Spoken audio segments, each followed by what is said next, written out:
Assalamualaikum warahmatullahi wabarakatuh. Kami dari kelompok 2 akan memaparkan hasil diskusi kami mengenai sebuah topik yang berjudul penyehatan lingkungan personal hygiene dalam pandangan Islam. Bisa di next. Sebelumnya, saya selaku moderator akan memperkenalkan teman-teman dari kelompok 2, yaitu yang pertama ada Atia Yuan Sabina, lalu ada Dwi Novianto, ada saya sendiri, Belia Putrijana, ada Mafira Mulia Azara, Friska Amelia Devi, Diva Nursya Balinda, Salsa Gilahana Melia Eka, Lailatul Mafiro Hapriani Ilmada, dan yang terakhir ada Asma Azara. Next. Berikut ini merupakan subtopik yang menjadi pembahasan kami pada hari ini, yaitu yang pertama mengenai latar belakang kesehatan lingkungan dan personal hygiene dalam ajaran Islam, yang kedua pengertian dan ruang lingkup kesehatan lingkungan serta personal hygiene, yang ketiga penyehatan lingkungan dan personal hygiene menurut pandangan Islam, dan yang terakhir mengenai penerapan penyehatan lingkungan dan personal hygiene menurut ajaran Islam. Pemaparan selanjutnya akan disampaikan oleh teman saya. Baik, agama Islam memiliki konsep yang benar-benar jelas mengenai pentingnya penyehatan lingkungan dan personal hygiene. Menurut pandangan Islam mengenai lingkungan, ini ternyata sebagian sudah diangkat dan telah menjadi prinsip ekologi yang dikembangkan oleh banyak para ilmuwan lingkungan. Banyak sekali upaya penyehatan lingkungan yang telah ditetapkan, baik melalui penyadaran kepada masyarakat, upaya pembuatan peraturan, kesepakatan nasional dan internasional. Menjaga kebersihan diri dan lingkungan akan menciptakan kondisi tubuh serta lingkungan menjadi nyaman dan sehat, sehingga terwujudnya kualitas hidup dari aspek biologis. Tuntutan dalam Al-Quran dan hadis banyak merefleksikan tentang cara-cara menjaga kebersihan hingga perilaku berorientasi sehat. Bukan hanya tuntutan untuk beribadah dan beramal saleh saja, sehingga apabila dilaksanakan dengan sebaik mungkin akan tercipta keadaan utuh baik dari segi fisik hingga spiritual. Agama dan ajaran Islam menaruh perhatian amat tinggi pada kebersihan baik lahiriah atau fisik maupun batiniah atau psikis. Selanjutnya akan dijelaskan oleh rekan saya.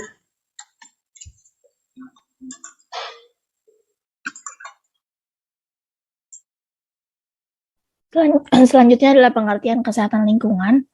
Lingkungan sebagai salah satu hal yang tidak dapat dipisahkan dari manusia, sehingga lingkungan secara tidak langsung juga akan mempengaruhi manusia dan sebaliknya. Pengaruh lingkungan terhadap manusia itu bersifat pasif, sedangkan pengaruh manusia terhadap lingkungan bersifat aktif. Manusia memiliki kemampuan eksploitatif terhadap lingkungan, sehingga mampu mengubah lingkungan sesuai dengan yang dikehendakinya. Sedangkan lingkungan tidak memiliki keinginan dan kemampuan aktif eksploitatif terhadap manusia, namun pelan tapi pasti, apa yang terjadi di lingkungan, baik langsung maupun tidak langsung, pengaruhnya akan dirasakan juga oleh manusia. Kebersihan sangat erat kaitannya dengan kesehatan, karena dengan adanya sesuatu yang bersih, maka terciptalah kesehatan. Definisi kesehatan menurut WHO yaitu keadaan yang meliputi kesehatan badan, rohani, dan sosial, dan bukan hanya keadaan yang bebas dari penyakit, cacat, dan lemah. Sedangkan definisi kesehatan lingkungan menurut WHO adalah suatu keseimbangan ekologi yang harus ada antara manusia dan lingkungan agar dapat menjamin keadaan sehat dari manusia. Next.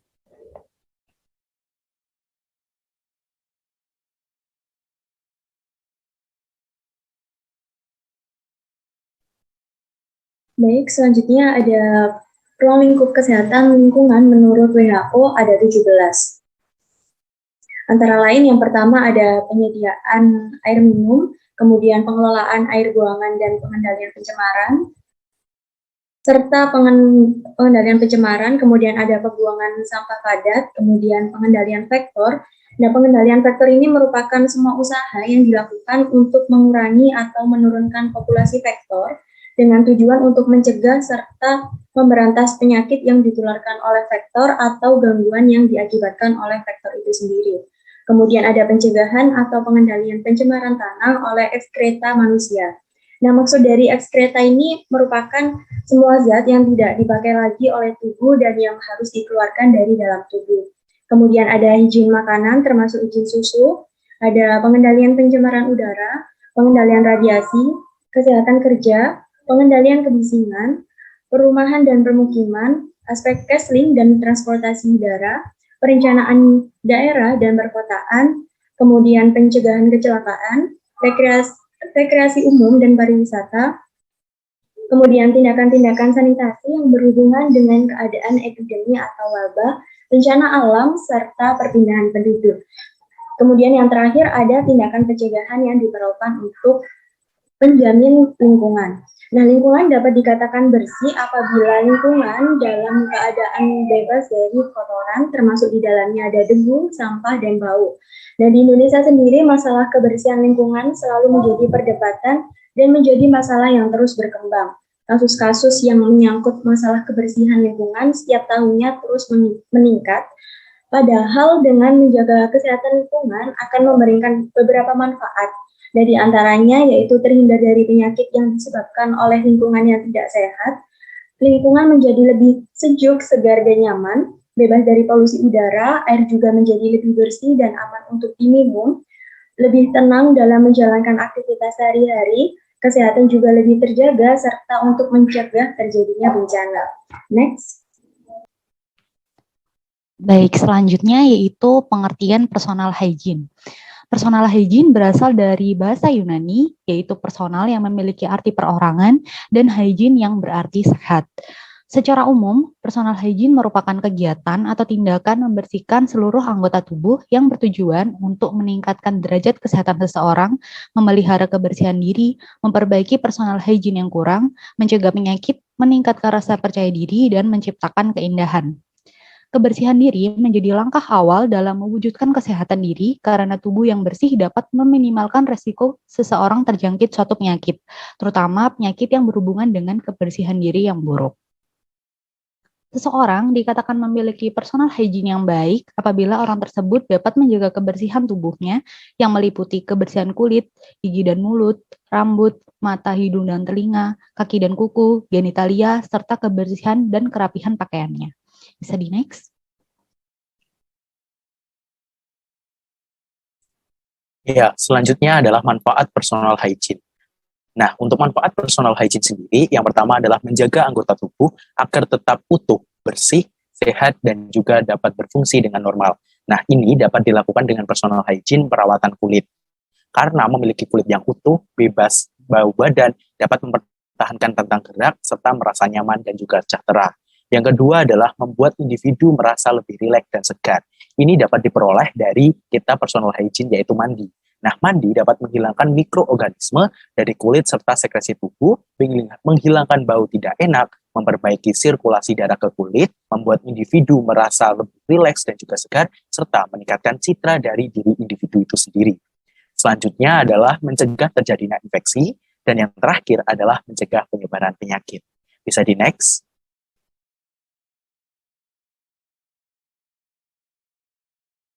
Selanjutnya yaitu ada penyehatan lingkungan dan personal hygiene dalam pandangan Islam. Next.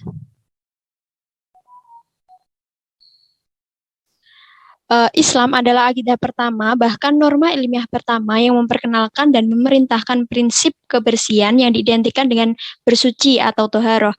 Banyak ayat Al-Quran dan hadis yang menjelaskan, menganjurkan, bahkan juga mewajibkan setiap manusia untuk menjaga lingkungan dan kelangsungan kehidupan makhluk lain di bumi. Islam mengajarkan umatnya untuk melindungi, menjaga alam dan lingkungan. Pada masa khalifahan, peradaban Islam di Semenanjung Arab memiliki dan menjaga kawasan konservasi yang disebut hima. Hima merupakan zona yang tak boleh disentuh atau digunakan untuk apapun bagi kepentingan manusia. Tempat tersebut digunakan sebagai konservasi alam. Realitas alam ini sendiri tidak diciptakan dengan ketidaksengajaan atau kebetulan atau bahkan main-main, sebagaimana pandangan beberapa saintis barat, tetapi dengan rencana yang benar sebagaimana telah tercantum dalam Quran Surat Al-An'am ayat 73, Quran Surat Shad ayat 27, dan Quran Surat Al-Dukhan ayat 38-39. Agama Islam juga mempunyai perhatian khusus terhadap masalah lingkungan, sebab lingkungan memiliki pengaruh besar bagi fisik dan mental manusia. Terkait hal ini, Rasulullah bersabda, alam dan seluruh tanah di muka bumi adalah masjid dan tempat ibadah. Sedangkan dalam ilmu pencegahan penyakit atau preventive disease dan ilmu pengetahuan alam, diketahui bahwa membiarkan lingkungan menjadi kotor atau tidak membersihkannya dari najis, kotoran, atau semua perantara yang menyebabkan penyebaran wabah tentu akan memberi dampak buruk yang sangat besar terhadap manusia, hewan, dan tumbuhan. Karenanya, pemeliharaan lingkungan menjadi prioritas yang wajib dipenuhi dalam syariat. Melanggar atau membiarkannya juga akan terhitung sebagai dosa. Next. Baik, selanjutnya ada personal hygiene yang dianjurkan dalam Islam. Dalam Islam, setiap muslim selalu dituntut untuk menjaga kebersihan dan kesucian badan dari hadas kecil maupun hadas besar, terlebih jika akan beribadah kepada Allah. Rasulullah SAW mengaitkan kebersihan itu dengan keimanan seseorang. Sebagaimana sabdanya, yaitu kebersihan adalah sebagian dari iman. Selain itu, Allah Subhanahu wa Ta'ala menyerukan kepada umat muslim yang beriman untuk selalu menjaga kebersihan dan kesucian diri mereka. Berikut merupakan bagian dari personal hygiene, yaitu yang pertama selalu mencuci tangan. Agama Islam sangat memperhatikan masalah kesehatan. Ini terbukti bahwa mencuci tangan termasuk dalam rukun wudhu yang dilakukan minimal 5 kali dalam sehari. Mencuci tangan juga merupakan salah satu sunnah Rasulullah SAW yang kerap beliau kerjakan. Yang kedua yaitu memotong kuku. Rasulullah SAW bersabda, potonglah kukumu, sesungguhnya syaitan duduk atau bersembunyi di bawah kukumu yang panjang. Hadis tersebut menunjukkan bahwa adanya bakteri yang tersembunyi di bawah kuku, seperti bakteri tipoid, disentri, atau telur cacing. Dengan adanya bakteri di dalam kuku tersebut akan dapat menularkan penyakit. Yang selanjutnya yaitu membersihkan mulut dengan cara menyikat gigi dan bersiwak. Syara melarang seseorang melakukan sholat pada saat mulut seseorang terdapat sisa-sisa makanan. Maka dari itu kita dianjurkan untuk selalu berkumur, menyikat gigi ataupun bersiwak dengan tujuan membersihkan mulut dari sisa makanan agar fermentasi sisa makanan tidak berlangsung lama. Hal tersebut juga dapat menghindari kerusakan pada gigi. Selanjutnya yaitu mandi untuk membersihkan badan. Sholat menganjurkan umat muslim dalam keadaan suci. Jika terkena najis, kita dilarang untuk melakukan sholat. Maka dari itu, sebelum kita sholat, kita diwajibkan untuk membersihkan diri dengan cara wudhu ataupun mandi, agar badan kita terbebas dari kotoran. Selanjutnya yaitu menggunakan pakaian yang baik dan rapi. Rasulullah SAW selalu memakai pakaian yang rapi dan bersih. Pakaian merupakan salah satu nikmat Allah Ta'ala yang diberikan kepada hambanya. Nabi Muhammad SAW juga menganjurkan umat muslim menggunakan pakaian yang rapi dan bersih pada saat akan beribadah kepada Allah Subhanahu wa Ta'ala.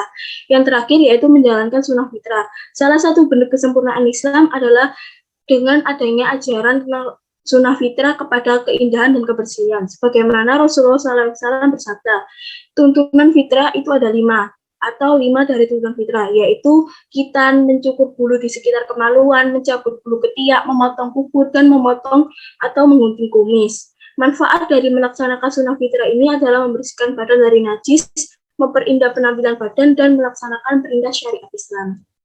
Selanjutnya bisa di next. Baik, selanjutnya yaitu penerapan penyehatan lingkungan dan personal hygiene dalam pandangan Islam. Next.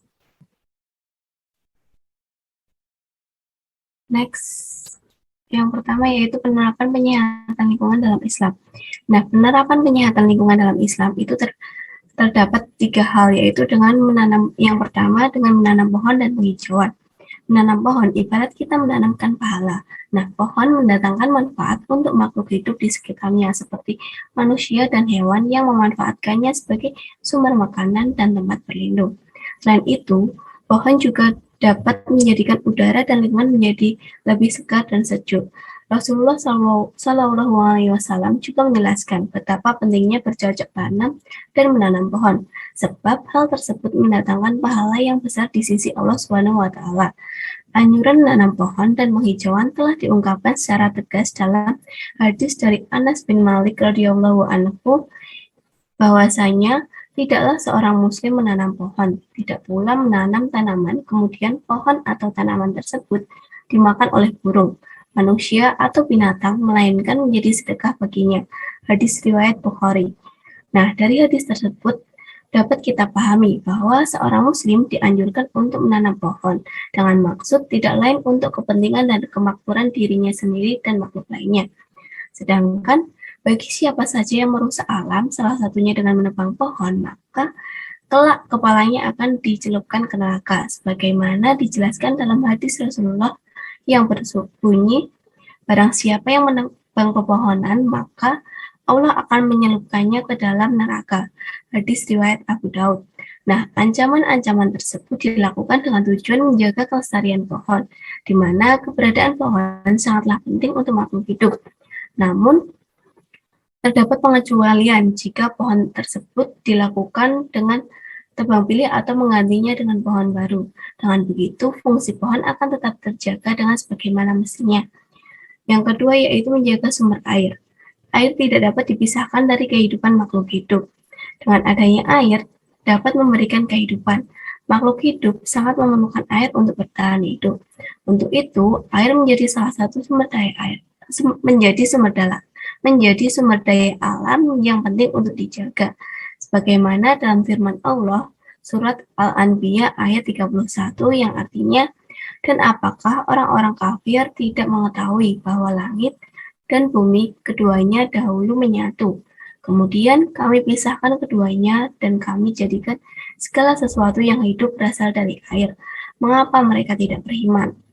Nah, manusia makhluk hidup yang sangat bergantung pada air, menjaga kelestarian dan keberadaan sumber-sumber air. Walaupun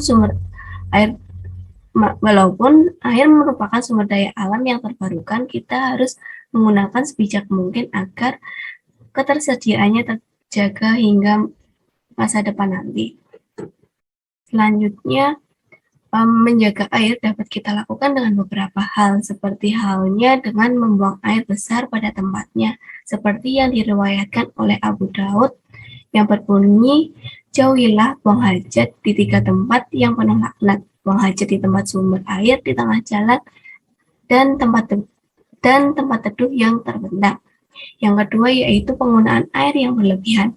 Penggunaan air yang berlebihan dapat mengurangi persediaan air, sebagaimana tercantum dalam surat Al-An'am ayat 41 mengenai larangan bersikap boros, yang artinya, dan janganlah berlebih-lebihan, sesungguhnya Allah tidak menyukai orang-orang yang berlebih.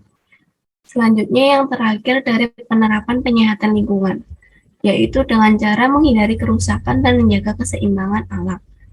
Allah SWT telah menciptakan alam semesta ini dengan segala perhitungan.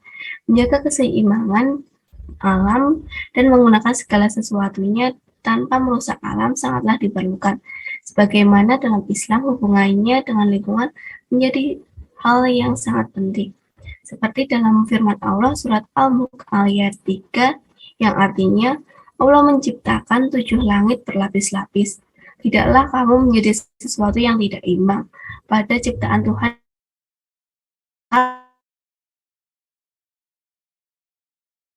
sesuatu yang cacat. Nah, dari ayat tersebut, maka manusia berkewajiban untuk menjaga keseimbangan alam dan menghindarinya dari kerusakan yang terjadi. Nah, keseimbangan alam telah diciptakan Allah sebagaimana mestinya ini harus tetap berlangsung. Namun, jika hal tersebut terganggu dengan keadaan yang luar biasa,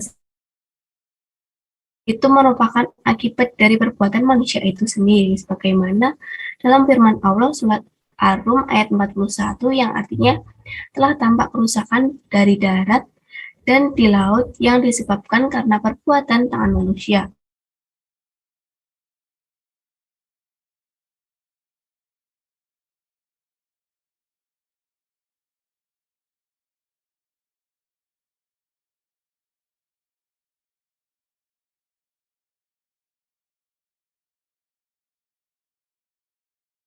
Umat muslim mengetahui dan memahami tentang istilah halal dan haram dalam Islam.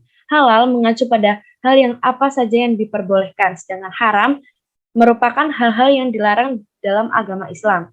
Sesuai dengan firman Allah Subhanahu wa taala dalam Quran surat Al-Maidah ayat 3 tentang kriteria makanan dan minuman yang haram, disebutkan bahwa diharamkan bagimu memakan bangkai, darah, daging babi, dan daging hewan yang disembelih bukan atas nama Allah, yang tercekik, yang dipukul, yang jatuh, yang ditanduk, dan yang diterkam binatang buas, kecuali yang sempat kamu sembelih. Selanjutnya, mengutip pandangan dari Dawud Az-Zuhari yang menyatakan bahwa keharaman babi cuma sebatas daging babinya saja. Sementara itu, Ibnu Hams juga menjelaskan bahwa memakan suatu apapun dari babi seperti rambut, kulit, dan organ tubuh lainnya termasuk haram. Terbukti daging babi itu mengandung infeksi cacing pita atau teaniasis yang mengakibatkan seorang akan merasakan diare, sembelit, dan muntah. Selain itu, babi juga tidak memiliki kelenjar keringat, sehingga babi tidak bisa membuang racun atau toksin dalam tubuhnya. Tak jarang, babi juga memakan feses dan makanan busuk yang tentu akan mempengaruhi kandungan nutrisi di dalamnya. Yang ketiga yaitu melaksanakan kewajiban maupun sunnah Allah Subhanahu wa Ta'ala tentang kebersihan dalam setiap kegiatan. Dalam khazanah Islam terdapat dua terminologi yang artinya sehat, di antaranya yaitu asyihah yang meliputi kesehatan jasmani, raga, dan lahiriah, dan alfiat yang meliputi kesehatan rohani, jiwa, dan batinnya. Allah Subhanahu wa Ta'ala telah mengatur segala urusan manusia dari hal terkecil hingga hal terbesar. Dari Aisyah, Rasulullah Shallallahu Alaihi Wasallam bersabda, Islam itu agama yang bersih, maka hendaklah kamu menjadi orang yang bersih. Sesungguhnya tidak akan masuk surga kecuali orang-orang yang bersih. Hadis riwayat Tobroni. Dari hadis berikut memberikan gambaran bagi kita bahwa kebersihan adalah sebagian dari iman. Dan berikut adalah firman Allah Subhanahu wa Ta'ala dalam mensucikan diri. Janganlah engkau melaksanakan sholat dalam masjid itu selama-lamanya. Sungguh masjid yang didirikan atas dasar takwa sejak hari pertama adalah lebih pantas engkau melaksanakan sholat di dalamnya. Di dalamnya ada orang-orang yang ingin membersihkan diri. Allah menyukai orang-orang yang bersih. Quran Surat Al-Anfal ayat 11. Dan banyak lagi seperti di Surat Al-Baqarah ayat 151, ayat 216, dan ayat 222. Adapun beberapa hadis Nabi Muhammad yang mendorong umat muslim agar mempertahankan pentingnya menjaga kebersihan pakaian, kebersihan badan, menjaga kebersihan gigi, seperti diantaranya yaitu sesuai dengan hadis riwayat Abu Na'am, setengah dari kehormatan seorang mukmin adalah kepada Allah ialah yang bersih dan dari pakaiannya. Yang kedua yaitu bersihkanlah badan, maka Allah akan membersihkan kamu. Maka sesungguhnya tidak ada seorang abdi atau muslim yang tidur dalam keadaan bersih atau suci kecuali tidur bersamanya. Pada rambut-rambutnya malaikat yang tidak ada henti-hentinya mendoa, ya Allah, ampunilah abdimu ini karena sesungguhnya ia tidur dalam keadaan suci atau bersih. Hadis riwayat Tabrani Ibnu Hibban.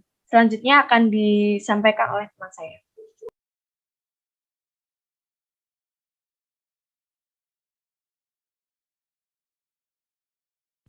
Berikut yang terakhir adalah kesimpulan dan juga saran.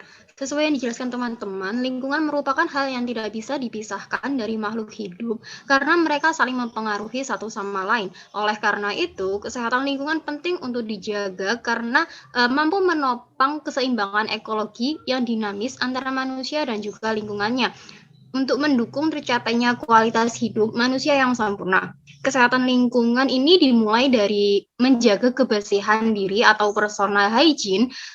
Personal hygiene ini dipengaruhi oleh beberapa faktor. Salah satunya adalah kebiasaan seseorang. Sehingga seseorang dapat dikatakan memiliki personal hygiene yang baik apabila orang tersebut dapat menjaga kebersihan tubuhnya. Dalam pandangan Islam juga dijelaskan bahwa alam bersifat menyatu dan juga saling berhubungan, yang mana komponennya adalah Sang Pencipta alam dan juga makhluk hidup. Agama Islam juga menjelaskan bahwa setiap muslim dituntut untuk selalu menjaga kebersihan dan kesucian dari hadas besar maupun hadas kecil.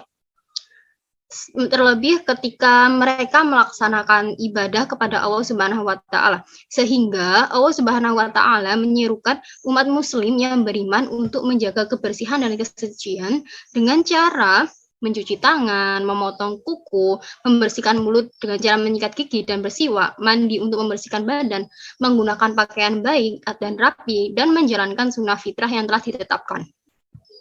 Maka dari itu, kita harus menjaga kesehatan lingkungan dan kebersihan diri.